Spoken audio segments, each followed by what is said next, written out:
The restaurant was a soft glow of candlelight and clinking glasses, but for Daniel Carter, it felt like a battlefield.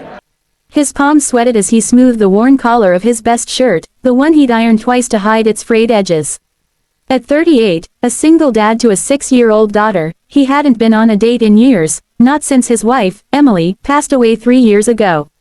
Tonight, with only $50 in his pocket, he was taking a leap into the unknown, a blind date set up by his sister. But as he glanced at the menu prices, his heart sank. He'd miscalculated, badly. Daniel's daughter, Lily, was the reason he was here. Her big, curious eyes had sparkled when she'd overheard her aunt talking about finding Daddy a new friend. Lily had tugged his sleeve, whispering, "You should smile more, Daddy. Like you used to." Those words haunted him. For her, he'd try anything, even this. But now, sitting at a table too fancy for his budget, he felt like a fraud. The $50 was supposed to cover dinner, maybe a drink, but the cheapest entree was $30. He could feel the weight of every decision, every sacrifice, pressing down on him. Across the room, at a table draped in crisp white linen, sat Vivian Langston, a 42-year-old tech CEO whose name graced Forbes lists and Silicon Valley headlines. She was there for a business dinner, but her attention kept drifting to the man at the corner table. Daniel's nervous energy was palpable, fidgeting with his napkin, checking his wallet, glancing at the door as if hoping his date would arrive before he lost his nerve. Vivian, who'd built a fortune from nothing, recognized the look of someone fighting to keep it together. She leaned back, sipping her wine, and watched. Daniel's date, Sarah, arrived 10 minutes late, her smile warm but hesitant.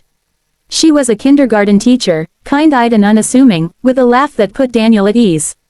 They talked about Lily, about Sarah's love for painting, about the little things that made life bearable. For a moment, Daniel forgot his budget woes. But then the waiter appeared, and reality crashed back. Sarah suggested splitting an appetizer and entree to keep things simple, sensing his unease.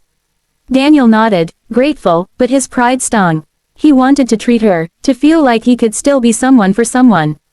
At the next table, Vivian overheard snippets of their conversation. She caught Daniel's quiet admission about Lily's school fees, how he'd skipped his own lunches to save for her art classes. Vivian's heart, usually guarded behind boardroom steel, softened. She'd grown up in a small town, raised by a single mother who'd stretched every penny. Daniel's struggle wasn't just familiar, it was personal. She flagged her waiter discreetly and whispered instructions, her eyes never leaving Daniel's table. When the bill came, Daniel braced himself. He'd calculated it in his head. $48, maybe $49 with tax. He could just cover it, but there'd be nothing left for the week. The waiter slid the check toward him, and Daniel's breath caught. It read $0. A note in elegant handwriting was tucked beneath. "Your meal is on us. Enjoy your evening." Sarah's eyes widened, and Daniel's face flushed with a mix of relief and embarrassment. He scanned the room, searching for an explanation, and his gaze landed on Vivian, who raised her glass subtly before turning back to her colleagues. Sarah reached across the table, her hand brushing his. "Someone's looking out for you," she said softly. Daniel managed a smile, but inside, he was reeling. Who would do this? And why? He wanted to thank them, but the moment felt fragile, like acknowledging it might break the magic. Instead, he focused on Sarah, her laughter, the way she talked about her students with the same passion he felt for Lily. For the first time in years, he felt a flicker of hope. But the night wasn't over. As they left the restaurant, Vivian approached, her tailored blazer and confident stride a stark contrast to Daniel's worn shoes. "Excuse me," she said, her voice calm but direct. "I'm Vivian Langston. I couldn't help but overhear your story tonight. You're doing a lot for your daughter." "That's rare." Daniel froze, unsure how to respond. Sarah stepped closer to him, a quiet show of support. Vivian continued, "I run a tech company, and we're starting a program for single parents, scholarships, mentorship, job opportunities. I'd like you to consider applying.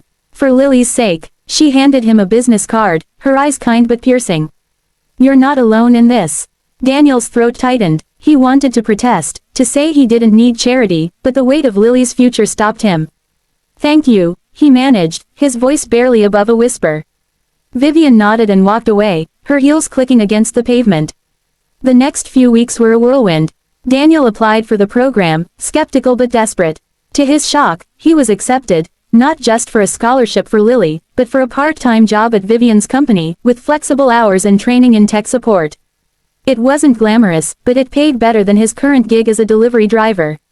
For the first time, he could afford Lily's art classes without skipping meals. Sarah became a constant in his life, too. Their dates were simple: coffee shops, park walks, movie nights with Lily, but they were real. She didn't care about his bank account or his past. She saw the man who'd read Lily bedtime stories every night, even when he was exhausted. One evening, as they sat on a park bench watching Lily chase fireflies, Sarah said, "You're stronger than you know, Daniel.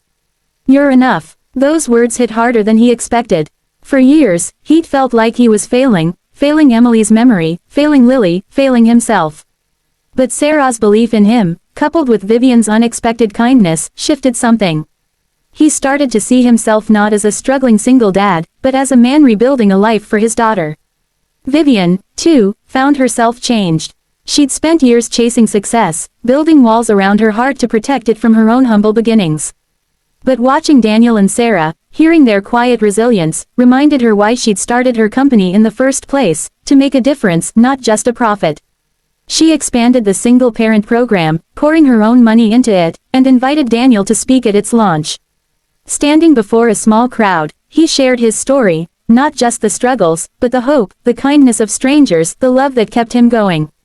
The video of his speech went viral on X, shared by thousands who saw their own struggles in his.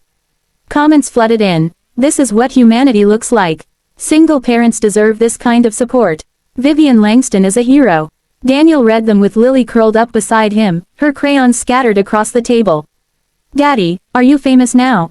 She giggled. He laughed, pulling her close.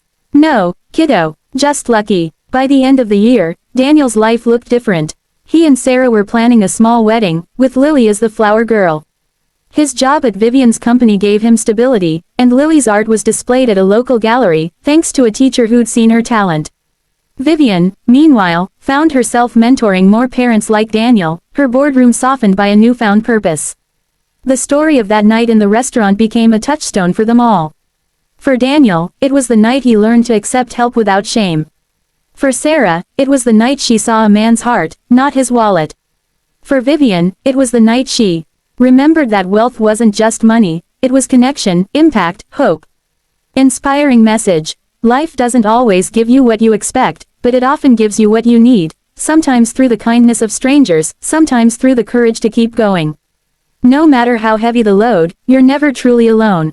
Keep showing up, keep loving, and trust that someone, somewhere, is watching, ready to lift you up when you need it most.